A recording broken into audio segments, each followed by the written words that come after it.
All right, this is Kulwant Kaur. We're in Sombrillo, New Mexico. I'm sitting across the table from Guruka Singh. Today is Wednesday, October 26th, 2016, and we're going to be talking about Guruka Singh's stories and experiences with Shakti Parwha Kaur. So, Guruka Singh, tell me where you want to start with that. Well, I was going to start with the first time I met Shakti. I didn't meet the Suri Singh Sahib in Los Angeles. I met him at the Earth Rebirth Festival in Davis, California. And then we came to the following summer solstice, which was summer solstice 1971 in Paonia, Colorado. And, it was my first solstice, and I came very wide-eyed and bushy-tailed, and I came with Guruka Kaur, my wife, who of course wasn't Guruka Kaur yet, but we were living together in Berkeley. And you weren't Guruka Singh yet, I wasn't Guruka Singh yet. We got our spiritual names in 1973. Anyway, we came to our first summer solstice, and we met some friends from Berkeley, and they said, "Oh, there's going to be a wedding tomorrow morning. You guys should get married." And we said, "Sure, great." This was the night before. So apparently there were a lot of people who had been doing tantric yoga at the solstice who had decided to get married. And the morning of the wedding, we realized there were 22 couples, of which we were one. And somebody came over and said, "Well, before we do the marriage ceremony, Shakti Parwha wants to talk to you." So we went and sat under this big tree, and we waited there, and Shakti came out, and she was looking rather stern. And when she opened her mouth, I realized that within this very small woman, who was completely dressed in white, there was tremendous power, because she immediately started yelling at us. Now, nobody had really, yelled at us about getting married. In fact, we were very excited about getting married. And was she talking to just you and Guruka Kaur? No, she talked to the whole group. To the whole group, yeah, okay. And she said, her talk was basically, don't get married. And she gave all the reasons why we shouldn't get married. And, she said, "Oh, you're just excited, and you're at summer solstice, and you're caught up in the energy, but this commitment is for life." And she went on, and I didn't hear until later that was Shakti's famous "don't get married" talk. But apparently she had given that talk before, and the Suri Singh Sahib had a habit of, putting people together.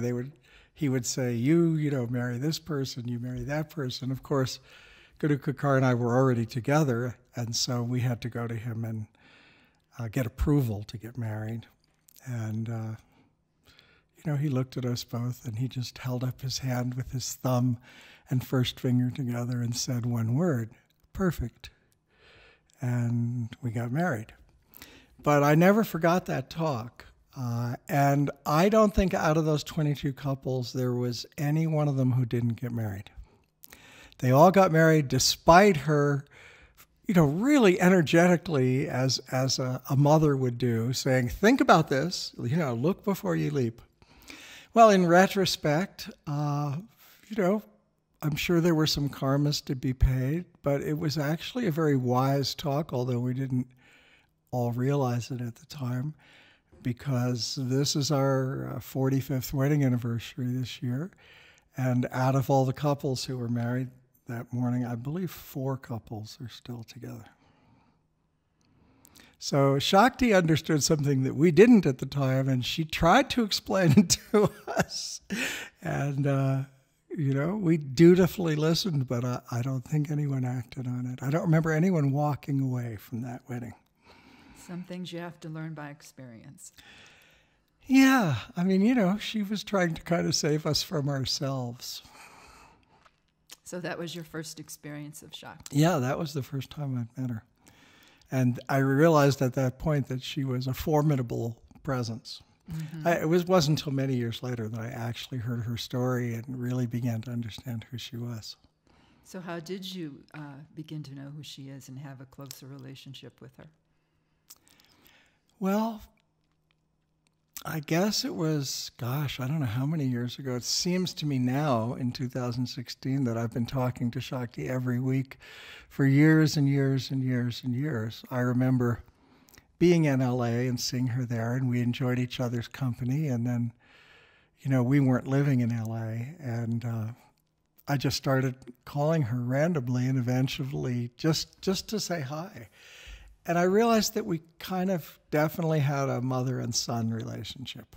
Mm-hmm. And, I always called her mom on the phone. And she had a couple of other people she had that kind of relationship with. Liv Tarsing, who she always used to call Sonny. And it was kind of tongue-in-cheek. She would say, "Listen, Sonny." But with me, we always there was just this kind of deep love between us. And eventually our call routine settled, because I would call her at random times and I wouldn't always, she wouldn't get me or I wouldn't get her. So we settled on a fixed time, which was Thursdays. And she had written a book, Kundalini Yoga, The Flow of Eternal Power. And she was when I went to LA and visited with her, and I would visit with her every time I went to LA, go to her house. She proudly showed me all the different versions of this book in Russian and Latvian and German and everything. And, it was kind of beautiful. And it's still a book I used to teach. It's like the best book for beginners. Mm-hmm. And we had kind of settled into this routine of calling each other on Thursdays. And then she said, "Well, I've been wanting to do this book called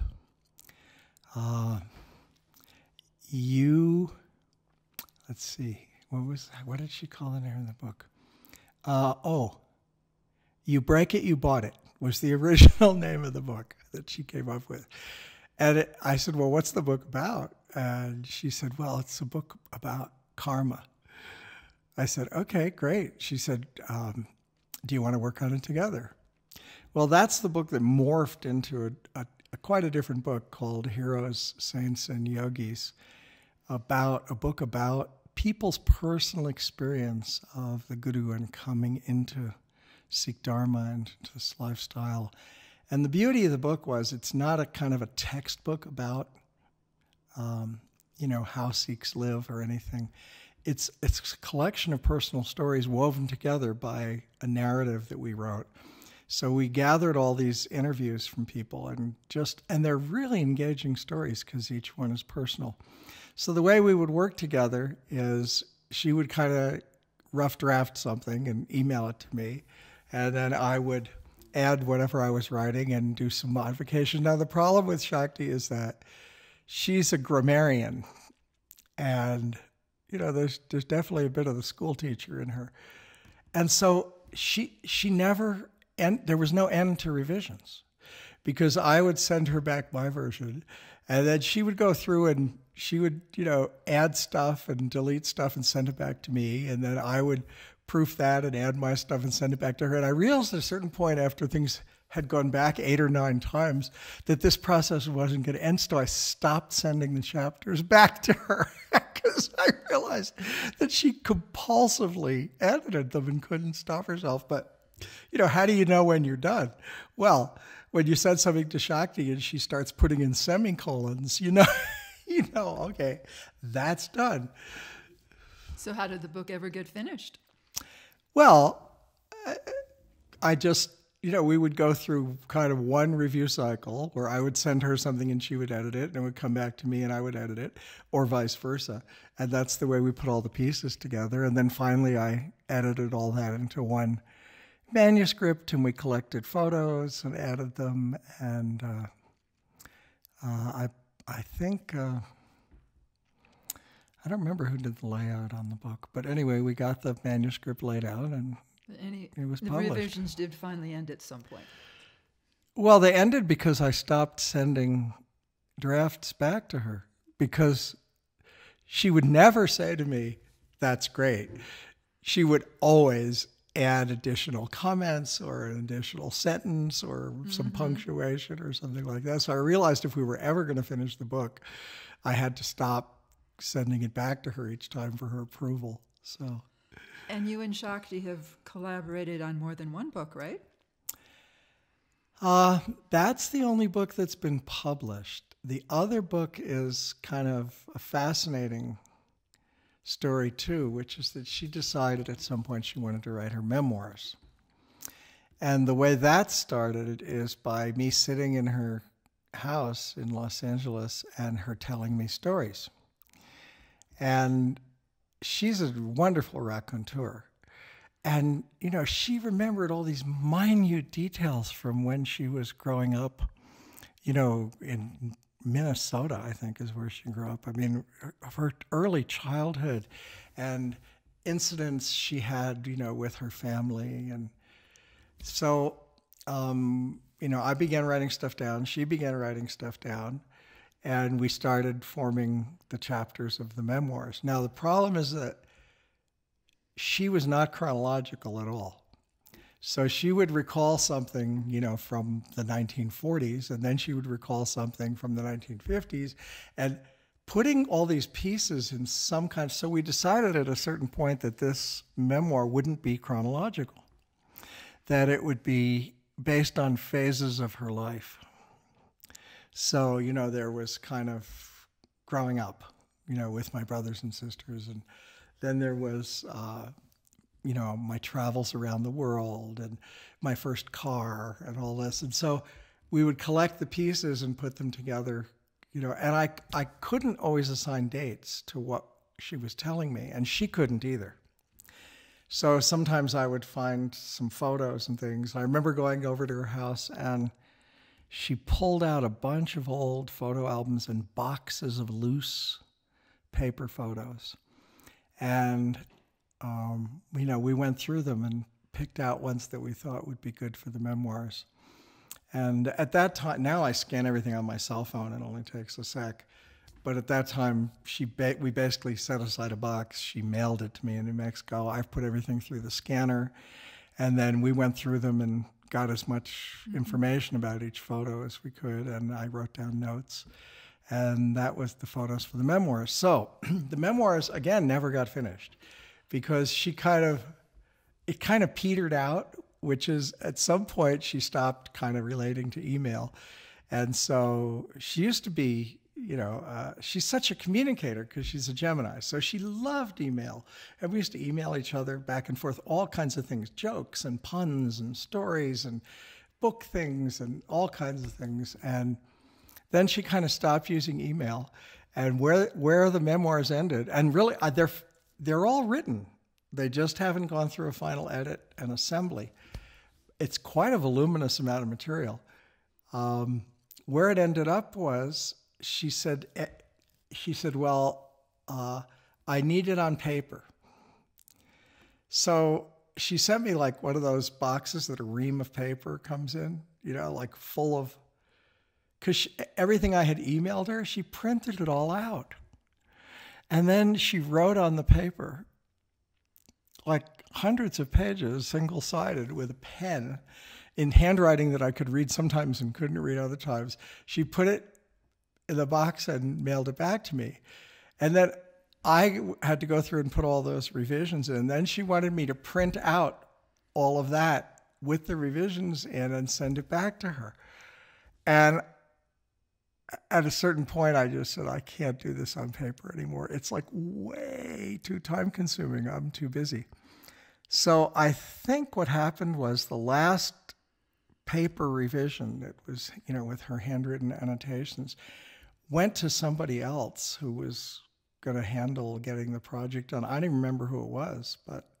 Well, I have another chapter to add to that particular Please story. do, because at that point I kind of said, okay, you know, this needs to get published, but I can't keep sending paper back and forth. Well, it got stalled for, I don't know, maybe 2, 3, 4 years. And then I was having lunch with Shakti and Hari Kiran last summer. And every once in a while, Shakti would say, well, what's happening with my memoirs to Hari Kiran? And she'd say, oh, well, you know, it's, it's stalled right now, or whatever she would say. Anyway, one thing led to another, and it kind of ended up in my lap. And I've been pulling it all together and getting it ready for publication, and have done one draft that I actually printed out and gave to Shakti, and she's, I think people have been reading it to her. And I talked with Nirvair, and they're willing to publish it, so I just have to work on it a little more and pull it together. But I know exactly what you're saying about how it spreads out in every direction and how it's not linear, and fascinating, though, really fascinating. So anyway. Yeah, because she'll start telling a story, and then it'll remind her of another story. Yes. And she'll go off in that direction and tell that story. So actually editing it, I mean, I cut out huge sections and pasted them in because she had told that story in another way at a different time. And so we kind of needed to pick the best narrative. I mean, it was really a time-consuming project. God bless you for taking it on. Every story's in there in 5 different versions in different places. No, I totally know what you're talking about. Yeah. Yeah. So anything more about your relationship with Shakti, and any stories that we haven't touched on that you really want to include in our discussion? Well, yeah, there are a couple of fun things. I mean, there was, I don't remember years for things, but maybe around 2004, 2005, she loved to watch Jeopardy on TV. And when I was there, she would say, "Oh, Jeopardy's on, we should watch." And I would say, "Oh, I'm happy to watch Jeopardy with you." And I have a habit when I'm watching Jeopardy of yelling out the answers, whether they're right or wrong. I'll yell my answer out. Mm-hmm. And the first time I did it, she jumped in her chair. It's like, "Why are you yelling?" I said, "Oh, that's the fun of Jeopardy, to kind of do it out loud." And she said, "I don't like that." And I said, "Well, I'll just say it, okay?" And she said, "Okay." And then, she called me a while. She said, "I've started yelling out the answers, and I occasionally get them right, and that makes me feel really good." And then I said, "Well, you should get a TiVo, because then you don't have to be in front of the TV at a particular time. You can record whatever you want." And she said, "Well, I don't know what that is." So I said, "Okay, I'll order it for you, and then when I get to LA, I'll hook it up and show you how it works and everything." And then she was like, "This is too complicated for me. I can never do this." Within a few weeks, we were on the phone, and she was saying, "This is the best thing ever. I love my TiVo." She does. I've heard her say that she loves her TiVo, too. It was great. I mean, just her excitement over it. We had a couple of other technological failures, which is that she loves to read books, mm-hmm. and she always has a book or two on the kitchen table or by her chair.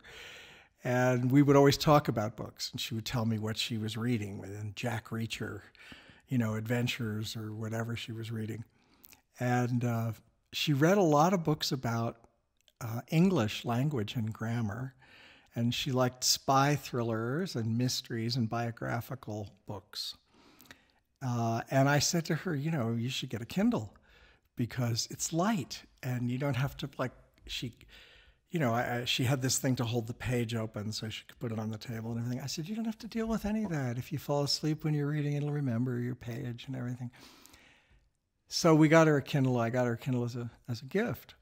And I brought it to LA, and she said, "Well, show me how it works." And I said, "Well, here's how you get books at Amazon, and you can read them on your Kindle." And so she said, "Okay." And I showed her, and she started reading a book. And then the next time we talked, I said, "So, how are you enjoying your Kindle?"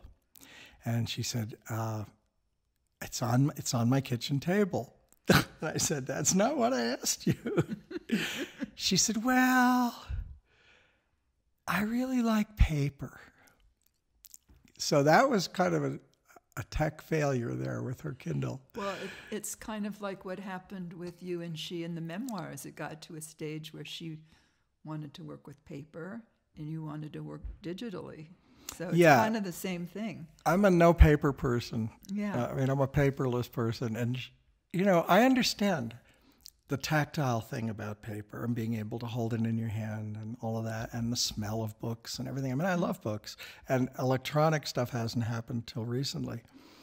So what she started doing, she would buy these books from Ex Libris because they were like very good condition used books, hardcovers and everything.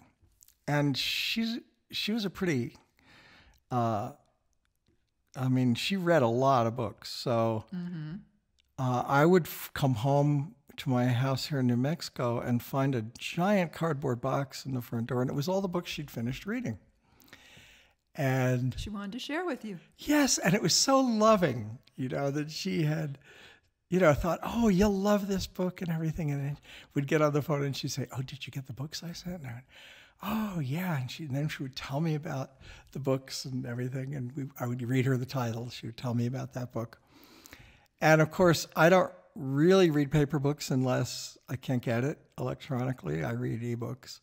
And I read a lot, but I'm usually reading 3 or 4 ebooks at the same time. So I didn't know what to do with all these books. So we started a bookshelf of Shakti books where when anybody come over to our house, we would offer them books and give them away. Finally, we had way more books than we could give away, even when people came for solstice or other times of year. So I went to Guruka Singh at the ranch and I said, I have like a couple hundred books that Shakti sent me. Most of them are hardcovers. I said, do you have something you can do with them? And she said, oh, I teach a literacy class, to let me pick out some books that will work with my class, and the rest will donate to the local Espanola library. So by now I've delivered probably 8 boxes of books to the Espanola library, courtesy of Shakti. And I still read the books she recommends, but I read them on as ebooks. I don't carry around those big hardcover books. And the greater Espanola community is getting the benefit of all that paper. Yeah, exactly. I mean, I remember a couple of really fun books she sent me that I did read. One was called, I'll tell you the title after I tell you the story. Here's the story, a panda comes into a restaurant, sits down in a chair, motions with his paw for the waiter to come over, and says, do you have some vegetables? And the waiter says, yes. And he says, bring me that. And then the panda eats the vegetables, and then he stands up, and he reaches down, and he pulls out a pistol, and he starts shooting the pistol in the air and runs out the front door. Now, if you look up panda in the dictionary, it says a large mammal of the whatever it is family that eats shoots and leaves. The book was all about the use of commas, and the title of the book was Eats, Shoots, and Leaves. Thus, Shakti's love of grammar and the English language and her teacher-like qualities. Yeah, but it was a fun book. She was whimsical, not pedantic. She had a great sense of whimsy, and she really appreciated a bad pun, which was a perfect match because I tell bad puns constantly, and she would laugh hysterically at all my bad puns and tell me that was awful, and I would go, thank you. What a great audience for you. Yes, it was mutual. I enjoyed listening to her. She enjoyed my nutty jokes. And so you and Shakti are still talking. Is it on Thursdays that you? Yeah, we talk on Thursdays, and now what I do is, because she's not at home in her house right now, I call Hadi Kiran or text her earlier in the day, and we arrange a time. But now Shakti's schedule is very busy because, she plays bingo, and she's winning, she told me. And last time I called, she was playing Halloween Boggle, and I had to wait until she finished the game and stuff. And then, we talked on the phone. She's very just happy. It's like a second childhood. And I just kind of go into that space with her and play with her, and we have fun. So you and Shakti have been having these Thursday phone calls for, 10 years? Oh, my God. I haven't counted. It's, she used to come out here, and she stayed in Dr. Allen's trailer at the ranch. Mm-hmm. And, you know, I would go over there and visit with her, and we'd sit and have yogi tea and tell stories, and people would cook and bring her food and stuff. And when she decided she didn't want to travel anymore, mm-hmm. you know, she said, I'm not coming back to New Mexico. You know, I'm an LA girl. This is where I'm going to be. And she gifted me, when I went over to the house before she left, she gifted me her sheepskin. And she said, here, you know, this is for you. And on the back, you know, everybody writes their names with a black marker on the back of their sheepskin, because everybody has a sheepskin and they get all mixed up and whose sheepskin is this? So I have a lovely sheepskin that I use to meditate that says Shakti Parwha Kaur Khalsa on the back. Oh, that's lovely. Yeah. So before we close, any more Shakti stories you want to squeeze in, or you feel like we've got a state of completion here? Well, all I can say is that she's a really unique personality. I don't think I've ever met anyone like her in my whole life. She's a unique personality in that she's a person who acts like, you know, she's never wrong, and she always knows what to tell you and what to do and everything like that. But if she makes a mistake, she's the first to admit it and laugh at it. You know what I mean? So, and she always has everyone's best interests at heart. And so I guess that's, you know, why Yogiji called her our mother. But I really relate to her like that. I mean, my mom died years and years ago, and she's my mom. And, you know, I go to LA and people say, oh, so what are you doing in LA? And I say, I came to visit my mom. Because, you know, that's just who she is. Yeah. Well, great. So I think maybe we're finished. Okay, cool. That was quick. All right. Waheguruji Ka Khalsa. Waheguruji Ka Khalsa. Waheguruji Ki Waheguruji Fateh. Ki Fateh. Thank you for that. Sure.